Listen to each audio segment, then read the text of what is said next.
Guys, I'm back and I wanted to share a story with you guys.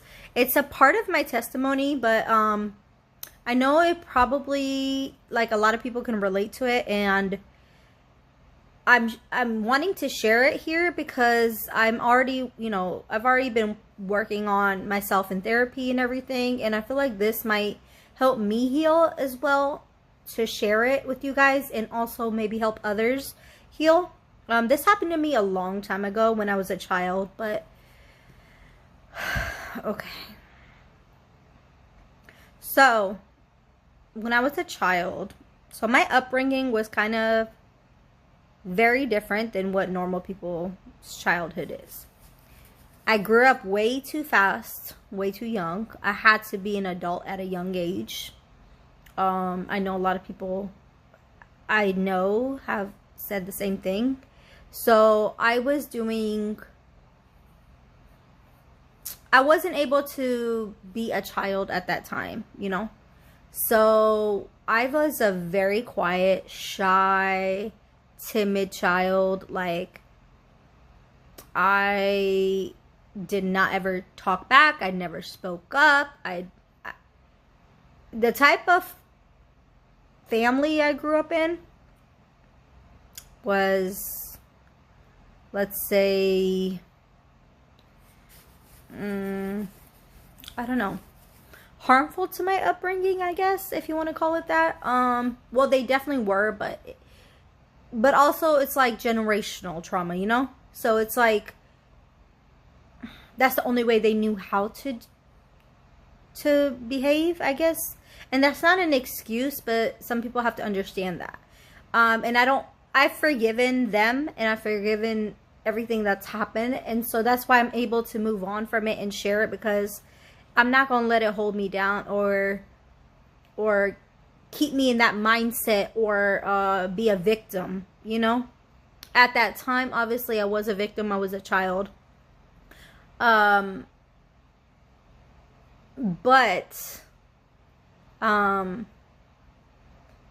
it was traumatic. Like, when I was a child, my dad was alive and everything like that, but he had disabilities. My mom, she also has disabilities.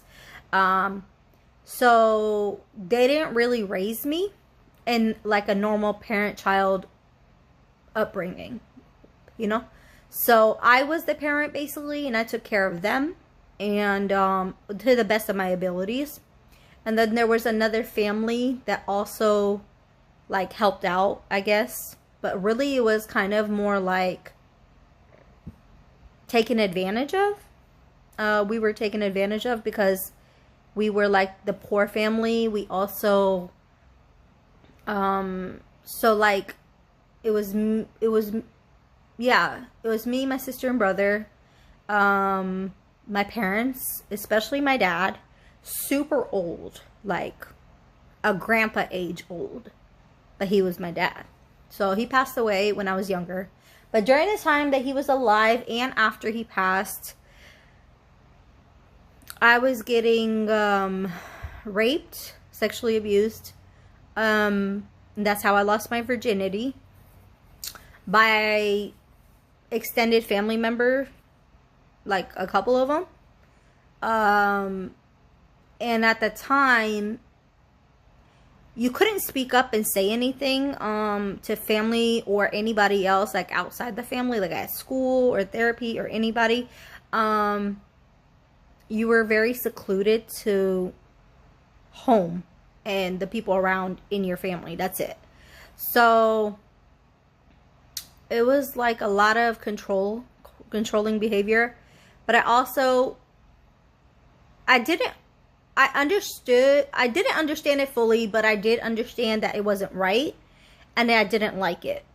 So, but the thing is, if I did speak up, they told me, like, and this was at different periods of time. It wasn't all like at the same time that it was happening. Like, there was one person that lived next door, which was like a duplex home at the time, and I took care of his grandma, which was also like a relative of mine somehow. And he was like, I think at that time he was probably in his 20s. Yeah, I think in his 20s or something. I don't know. But anyways, just looking at his face sickened me. Like, he had this just aura and look on him that just disturbed me all the time. And so I helped take care of his grandma too, because she was very old as well. She was about my dad's age. And so I would spend a lot of time with her, spend time with my, my parents and my siblings, and help them. So I was like always needed. And at times where she wasn't looking, or when I slept in the other room, like it was like a 1-bedroom, the grandma slept out in the living room. The guy, he slept on the couch, and I was in like a separate room. And I was a child. I think I was like 6 or 7, something like that. 5, I don't know. Between like 5 and like 9 or 10 is when all this happened. So, okay. So he would sneak in, because there was a bathroom in there. There's only one bathroom in that house. And he would sneak in there and act like he's using the bathroom. And he would come in and like pull my pants down and do whatever he was going to do and stuff like that. So that's the person that I lost my virginity to, if you want to call it that. Because I don't consider it is losing your virginity, being raped, but yeah. So yeah.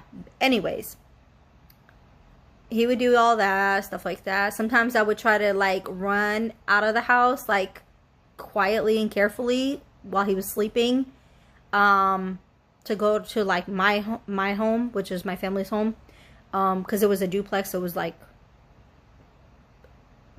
yeah, it was like right attached to it. So I would go home.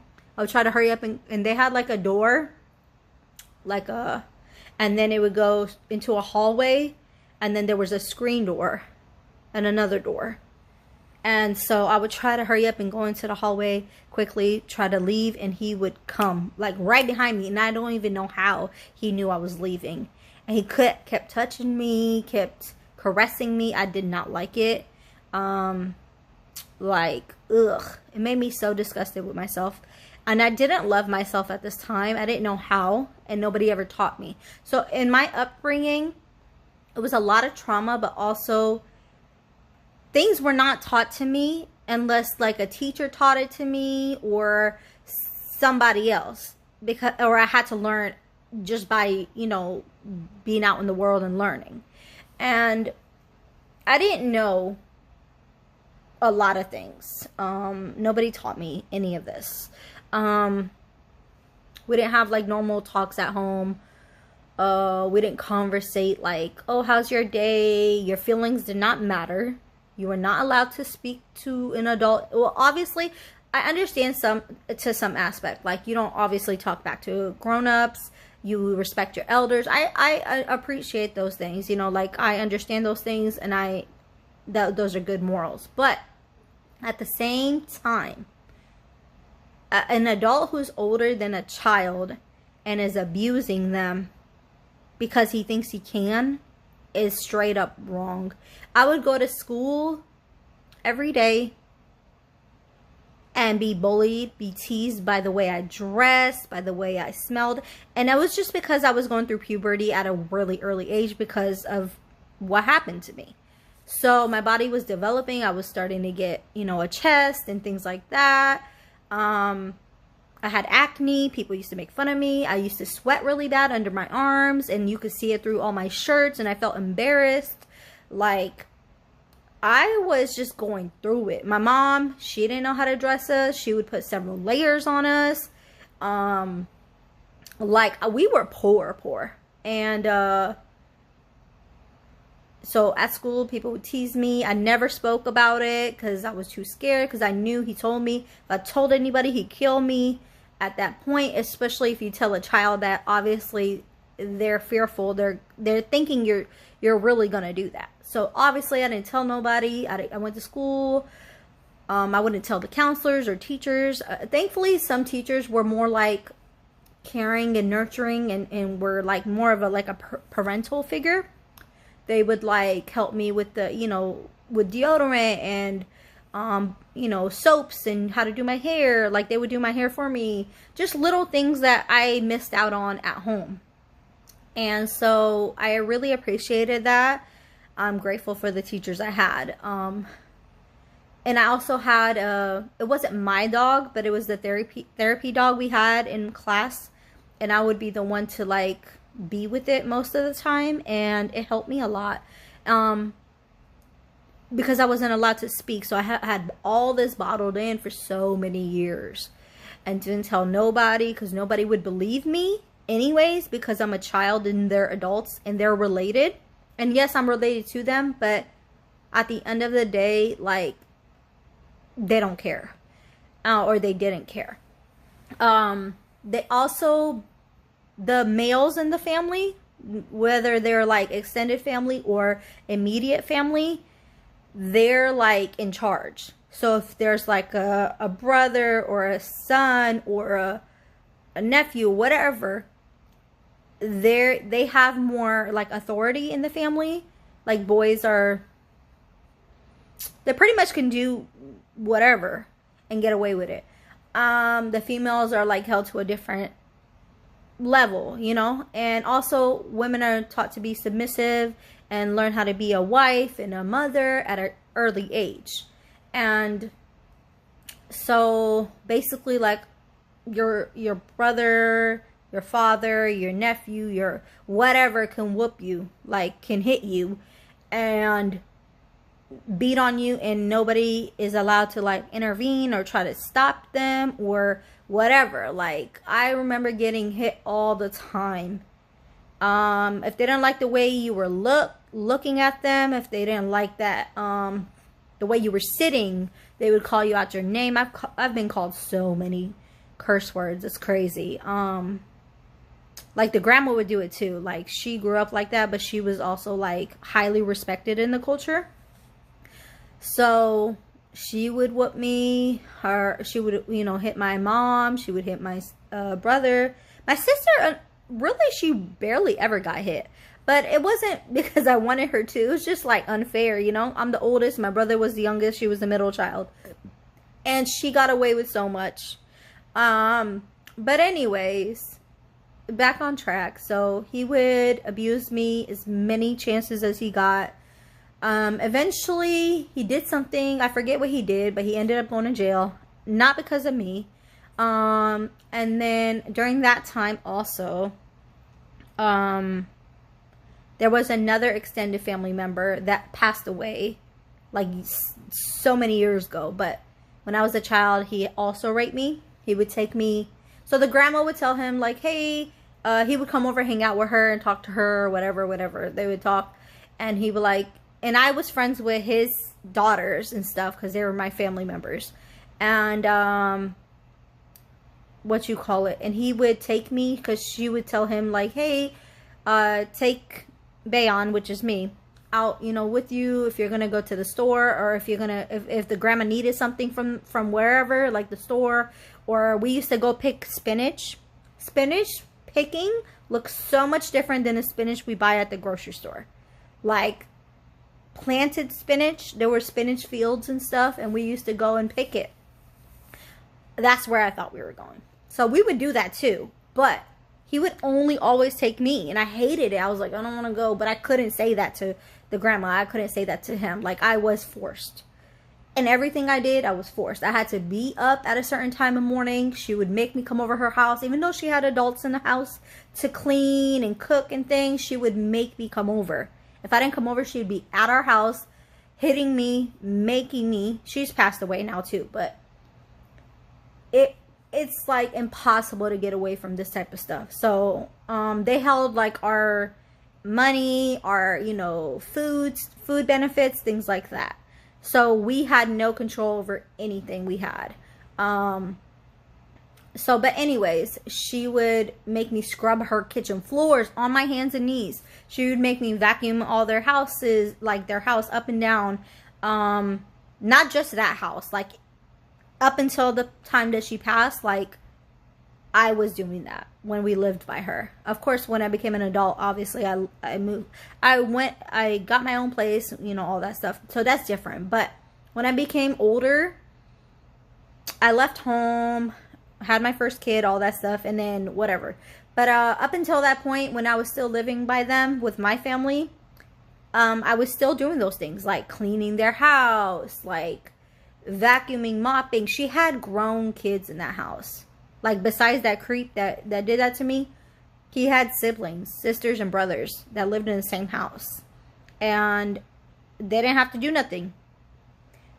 They could talk back, even though they weren't supposed to. They got hit too sometimes from their brothers, or from their uncles and stuff. But anyways, I was always forced because I didn't have a voice. I was too scared to say anything because I would get hit all the time. And they had no remorse. Like, you can't play that, oh, you sleeping to get out of punishment. Like, you're going to get hit. And the thing is, I didn't do nothing to get punished. That's the funny thing, is like, my punishments were, if I didn't get there on time, if I didn't, if I missed like a day or something, or if they just felt like hitting me for whatever reason they wanted to. Those were my punishments. It's not because, oh, I did something bad and I got punished for it.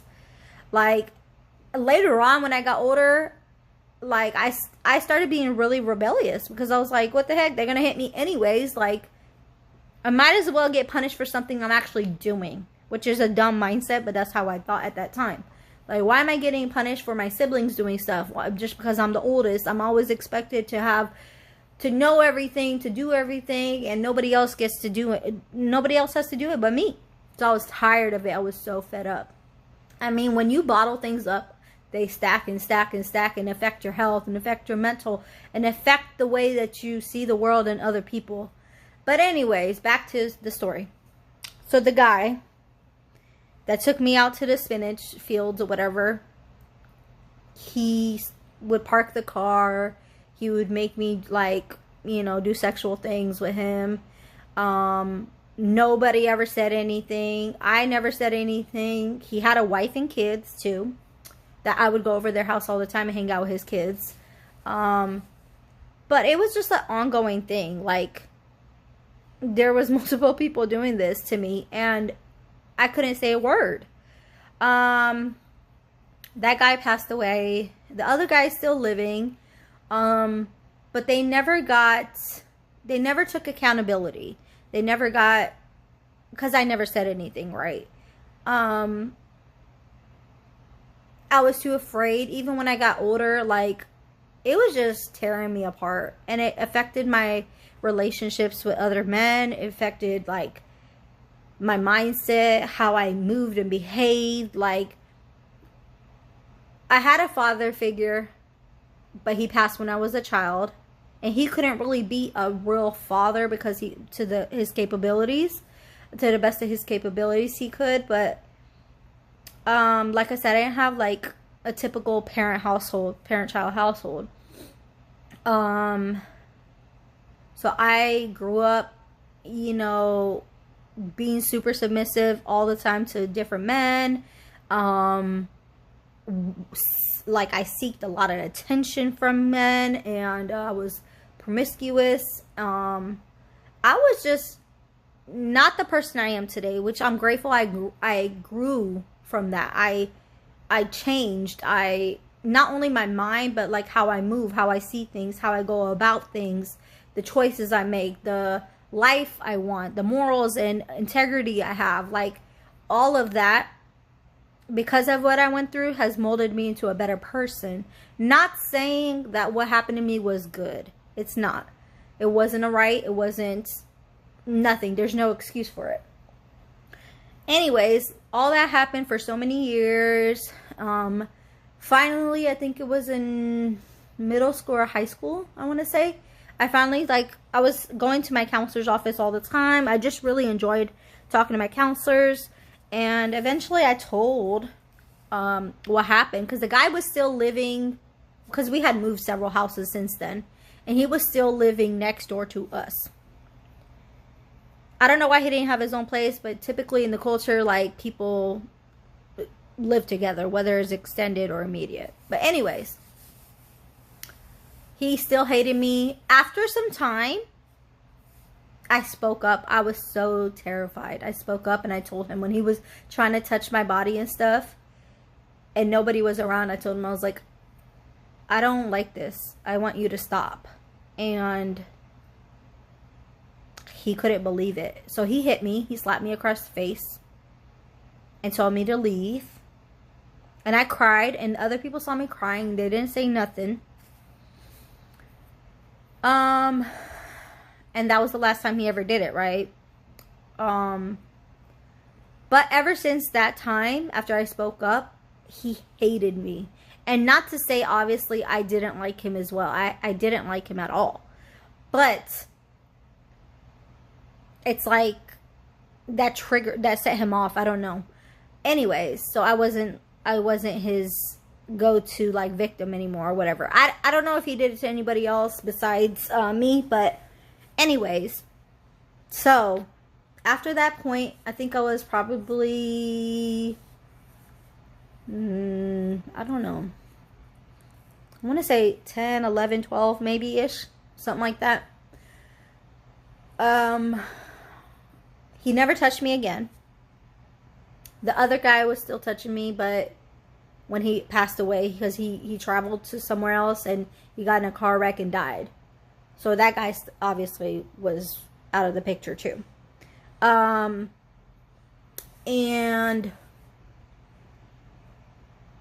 he hated me. The sight of me, he hated.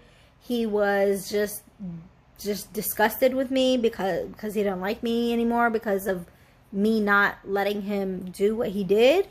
It takes a lot of courage as a child to speak up about something so horrific that's happening to them. Like, it's so crazy. I remember being in that spot. Like PTSD and trauma for me, I can remember things so vividly as if it was happened yesterday. Like, and I have really short-term memory. Like, a couple seconds ago, I can't even remember what I did or what I thought about. Stuff like that that's happened so long ago, it's so weird, but I can remember it more vividly and more, I don't know. But anyways, so that happened to me. He stopped doing it. He hated the sight of me every time he saw me. He would find a reason to like either tell me to leave the room if I was like with his sisters and stuff. I used to hang out with his sisters all the time. They became kind of role models, but they were not good role models. But they were around and they were older than me. So, you know, I used to do a lot of stuff with them, hang out with them, things like that. But I remember one night that something else happened. It was so disturbing. Like,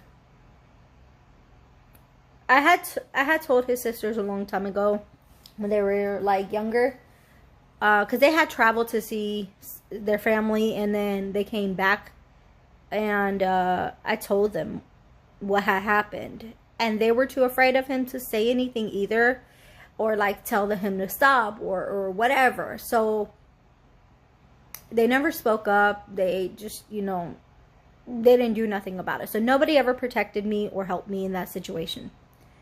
When we got older and stuff, they got older, I got older, they used to sneak out of the house and go see their little boyfriends and stuff and have me cover for them at their house. So I had to pretend like I was in their bed, sleeping in their room, stuff like that. And he was such a weirdo. I mean, like, it disgusted me being around him. He would like act like he's his sister's boyfriends. Like, he would like lay up with his sisters. He wouldn't like, they never told me like that he raped them, but they would. But they would tell me if that happened. But they were older too, and he used to hit them and stuff if they didn't listen to him and do whatever. But what was I saying? So he used to like lay in bed with them, kiss them on the cheek, like weird stuff. Like me and my siblings are not that close to be kissing and touching like that. That's nasty. Like, they didn't do nothing to him, but he would always be around them and act like he's their man, which is disgusting to me. That's incest. That's nasty. So I was disturbed by that all the time, but they were too scared to say anything to him because they would get hit. So they would sneak out and see their little boyfriends and have me cover for them. Of course I did, because I didn't talk back to them either, because they would force me to do stuff. And like clean their room, or sneak and pretend like I'm them, or clean up their house, or whatever they needed me to do, like, you know. And they wouldn't hit me, but they would yell at me, and they would torture me, and they would, like, I don't know. But anyways, excuse me, that tea's really making me burp. Okay. Anyways, I keep getting off track. So one night I covered for them, and there was a computer in their room that everybody in the house, you know, would use or whatever. So he would come in there. He came in his sister's room, I guess, to cuddle with them and talk to them or something. So he did that one night, except it was me in the bed. The other bed was made to, like, with pillows and stuff, and made it look like somebody was there. And or sometimes I would cover and say that they're at my house or something, doing something with my, you know, for my siblings or my mom or something. So I had to lie a lot and sneak and cover and things like that. They knew what he had done to me in the past, and they still asked me to cover for them, which I felt like was super insensitive. But they were also young and dumb, and they were still, you know, children, and they had boyfriends and stuff like that. They were in probably like middle school, high school. I think it was in high school. They were in high school and I was in middle school. Anyways, so I laid in one of their beds, pretending like I was one of them, and covered my head. And he came in the room. They snuck out the window and left. I didn't know how long they were going to be gone. I was just told I got to stay there, you know. They knew he would catch on. Anyways, I laid in one of their beds, and sure enough, he comes in the room. He comes and, like, lays in the bed with me, and, like, outside the blanket, not inside the blanket. And he was, like, kissing on my face, and I had to cover my face so he wouldn't see that it was me. And I was so scared for my life, because I knew if he found out it was me and not one of them, he would beat my ass. Like, he would flip out. He would make me tell them where they are. Thankfully, he didn't find out that it was not them, or that it was me and not them. He eventually, like, left because he assumed I was sleeping or whatever. But it was disgusting. Like, that was the last time he actually was close to me and touching me and stuff, which was disgusting. Anyways, so I had told them, you know, what happened and things like that. I eventually told the counselor at school, like, hey, this has been going on. This is the person, blah, blah, blah. I didn't know it was going to escalate to them reporting it. Of course, it happened. I was so terrified because I knew I had to go back home and deal with the situation. And nobody in my family would believe me anyways, whether it was their family, the grandma, the siblings, or my family. So they kind of like, what's that called? Like outcast you? I think that's the word. I don't know. Disown you? Yes, the word. Disown and outcast you. Anyway, so they did that. I had told the counselor what had happened to me a long time ago and what happened to me, all that stuff, and they reported it. Then detectives contacted the oldest sister, his oldest sister, and told her, like, hey, you know, either he turns himself in, this is what Bayon said, if he turns himself in, then, you know, whatever. And I was like, oh my gosh. And they were talking to me about it, and like, I was terrified, like terrified. I had to do counseling and stuff. I was taken out of school every time and like done counseling. Then I would do counseling in school. And during that time it didn't help though. But anyways, I told them I didn't want to press charges because I knew it would be a lot worse if I did. If he went to jail, the family would like hit me and be harmful, and like it would be worse for me anyways. But so I said no. He threatened that he would kill himself if he had to go to jail or prison or whatever. He didn't have to get on the sex offender list, nothing at all. I was too scared and vulnerable to do anything. I was too scared. You guys didn't even know how bad it was at home. So I started, so when he said that and stuff, his sister was like, no, she doesn't want to press charges. She had told me also that when she was younger, because she had ran away from home a long time ago, when she was younger, and he had done that to her when she was younger. I don't know what this bump is for. But anyways, she had also been abused by him. She didn't want to press charges or anything either. And the kind of family we had, we didn't do that type of stuff, you know. But also, it was wrong, and people weren't held accountable except by the people around them. But obviously not in my situation. But anyways, it was a harmful upbringing. I started, so he would like be in charge of when we would go to, like, we had to ask permission to go anywhere, whether it was outside of our house, whether it was playing with the neighbors, like the neighborhood kids, whether it was going to the park, going to a friend's house, anything we had to ask permission for. Not from our mom, because my dad was passed away at this point. Not from my mom, because she's not capable of making decisions. But from him, the grandma, or his siblings. So they were kind of like our parents or something like that. Or parental, or guardians, or parental figures, or whatever. It was a lot. So I used to sneak out of the house in the middle of the night, go see, you know, different guys I was dating or whatever. Not different guys all in one point in time, but I used to sneak out and go see my friends. I used to go sneak out and see boys. I used to like just be not myself, you know, like I was just wanted to get away from home. I used to like ride my bike in the middle of the night, or like all day long, just go around the whole town. Like, we had a safe community and neighborhood, and like I was able to do those things, take a walk for a long time, or, you know, ride bikes or whatever. I always had to be responsible for my siblings. I was sexually active at that point too. Thankfully I never got pregnant, because oh my gosh, that would have been even worse at that point. But I was just a mess. So yeah, like he still lived there for a long time. The grandma kept kicking him out every now and again when, you know, she would fight with him. The sisters would fight with him. The oldest sister especially, that he messed around with a long time ago. Like, she would fight with him. He would leave. Then he would come back several days later because the grandma forgave him. And I was just fed up with it. Like, I was so fed up with seeing him come home. He would have to drive us to school, pick us up, all types of stuff. So if I had a boyfriend at school, I would like be very sneaky about it. If I had a boyfriend and I wanted to go see him in the middle of the night, I would be very sneaky about it.